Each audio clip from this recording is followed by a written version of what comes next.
салом дуруди бепоён ба кулли мухлисони барномаи дар шабакаҳои иҷтимоӣ. Фирдавси Хурсанд топ хабарҳои варзиширо мегӯяд. Рафтем.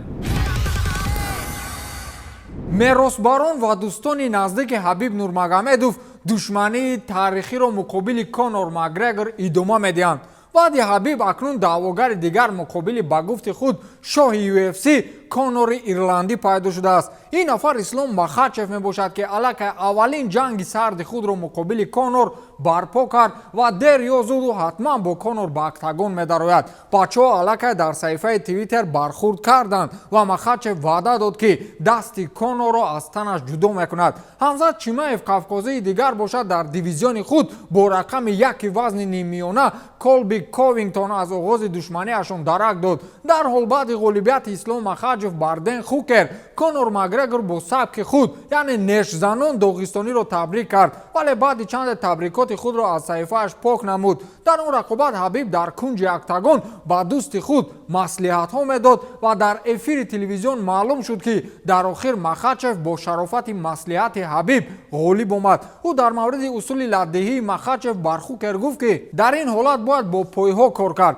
ва вақте дасти дигари ӯро бо пой медорӣ, рӯяш мисли кулчақан пеши зонуҳоятон меравад ва он ҷо ҳамин хел зарбаи сахт ба рӯяш мезанӣ ки дигар ҷангро дида гурезад. вале ман ҳеҷ гоҳ ба ӯ иҷозаи дастамро капидан намедиҳам, навишта буд Конор Макгрегор. баъдан Ислом Махачев зери ин гуфтаҳои Конор навишт ки ман дасти туро аз решааш меканам. ҳамин хел гуфтугӯи дағалонаи Конору Махачев идома ёфт ва Конор баргашти худро таърихӣ гуфту Ислом сӯи камарбанди чемпионӣ ба ҳаракат оғоз кард ки он ҷо бояд миёни Конору Махачев мубориза ба миён биёяд. баъди ғолибият Ислом Махачев дар радабандӣ ё худ рейтинги вазни сабук ба мақоми 4-ум баромад ва акнун имкон дорад ки барои ҷоиза мубориза барад. Дана Уайт ҳам баъдан ваъда дод ки Махачев барои мубориза бо рафтгарони топ 5 омодагӣ бин. мебинем ки ҳарифи ӯ кӣ мешавад. вақте Махачев дар рақобати навбатӣ ки ғолиб омад, ҳатман ба ӯ рақобати ҷоизавӣ пешниҳод мекунем,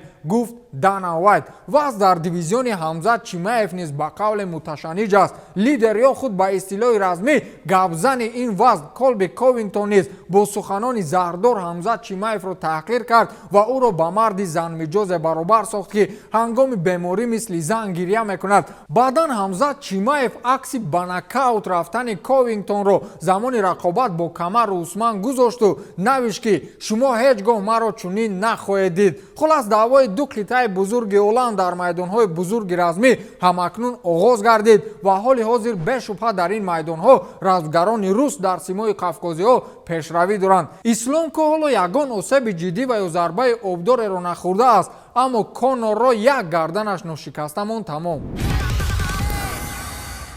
Месси баъди рафтан ба Париж барои аввалин бор ба Испания баргашт, вале ба Каталония нарафт. маълум шуд ки Месси на танҳо аз дастаи Барселона, балки аз кулли Каталония малол аст. вагарна беҳтарин пизишкони осеби пой ва устухонбандӣ дар Каталония аст. пас чаро Месси димоғсӯхта ба Мадрид рафт? замони дар Барса будан оби Мадридро наменӯшид. хулас инаш масъалаи дигар, вале ҳоло вазъи саломатии Месси нигаронкунанда аст. ӯ дар бозӣ муқобили Лил як қисм бозӣ кард ва дар қисми дуюм дигар бозиро идома додан натавонист. баъдан сабаби ба майдон набаромадани Мессиро парижиҳо чунин шарҳ доданд ки Месси бо сабаби лат бардоштан ба бозӣ надаромад. акнун мишмишҳо аст ки Месси осеби ҷиддӣ дорад ва чандин бозиҳои дар пешистодаи дастаи ПСЖ-ро бидуни аргентинӣ тамошо мекунем. дар Мадрид маълум шуд ки Месси дар бозии муқобили Лил не, балки замони бозӣ дар бозиҳои интихобии ҷоми ҷаҳон 2022 муқобили Венесуэла осеб бардоштааст ва аз ҳамон замон дарди пой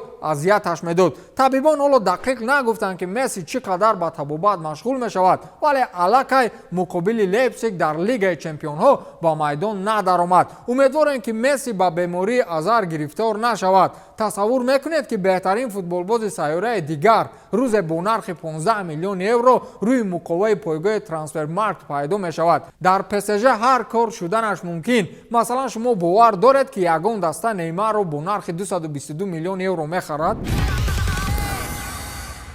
Фернандо Торрес собиқ футболбози дастаи Ливерпул Муҳаммад Салоҳро беҳтарин футболбози дунё унвон дод. ба дарвозаи Манчестер 3 гол задан маънои беҳтарин футболбози ҷаҳон буданро доштааст. хулас Фернандо Торес дирӯз дар як мусоҳибааш гуфт ки Муҳаммад Салоҳ футболбози беҳтарини ҷаҳон бо кафолати 100% аст. ӯ на танҳо имсол балки 2-3 мавсими охир бо чунин унвон арзанда аст. Ливерпул фавқулода аст. дар мавриди ҷоизаҳои инфиродӣ вақте ҳарф мезананд ки даста ба гирифтани ҷоизаҳо даст меёбад, ман фикр мекунам ки дар қатори 2-3 бозигари беҳтарини ҷаҳон Салоҳ ҳам ҳамроҳ мешавад. бо ин тарзи бозии ӯ қодир аст ки тамоми рекордҳоро нав созад. мо баъзан бо ӯ ҳарф мезанем ва аз бо ӯ дӯст будан хеле хушбахтам. замоне ки ӯ ба Англия омад ман ӯро дида будам. дар аввал барояш мушкил буд. ӯ инсони беҳтарин аст ва инро ба ҷаҳониён нишон ҳам дод, гуфтааст Фернандо Торес. қаблан Юрген Клоп низ Муҳаммад Салоҳро беҳтарин футболбози ҷаҳон унвон дода буд.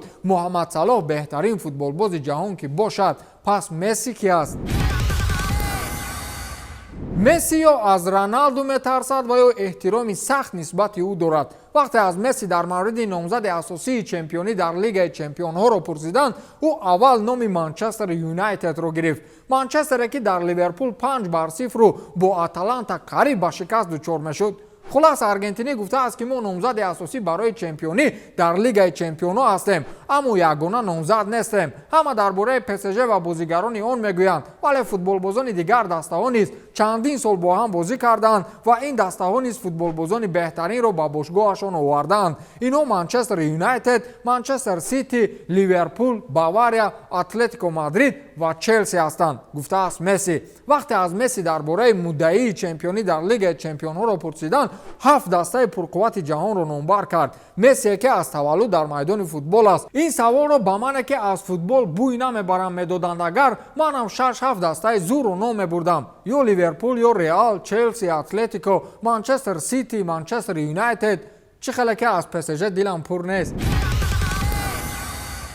имрӯз бошгоҳи Барселона Хавиро ба ҳайси сармураббии нави даста эълон мекунад. дар ин бора Спортес хабар додааст. вохӯрии дирӯза дар Қатар миёни намояндагони Алсад бо Рафа Юсте ва Матео Алемани ду намояндаи Барселона натиҷаи мусбат дод. Хави охири ҳафта ба Барселона меояд ва аввали ҳафта ҳамчун сармураббии нави даста муаррифӣ мешавад. эҳтимол Хави нахустин бозии худро дар симати сармураббигии нилонориҳо санаи 20 ноябр дар бозӣ бо Эспаньол баргузор мекунад. қаблан хабар шуда буд ки каталониҳо барои харидории Хави ба хазинаи дастаи қатарӣ 1 миллион евро пардохт мекунанд ки онҳо Хавиро раҳо намоянд. аллакай тарафайн ба мувофиқа расиданд. чанд вақт аст сару садоҳо дар мавриди баргашти Хави Эрнандес ба симати сармураббигии дастаи Барселона зиёд аст ва то ҳол худи Хави ин амалишавии оғӯзаҳоро шарҳ надода буд. ниҳоятан ӯ имрӯз дар ин маврид изҳори назар кард. ӯ гуфтааст ки ду бошгоҳ гуфтушунӣ доранд. сухан гуфтани ман шарт нест. ҳама чиз аён аст. ман ба ҳаяҷон омадам ва умедворам ки ба зудӣ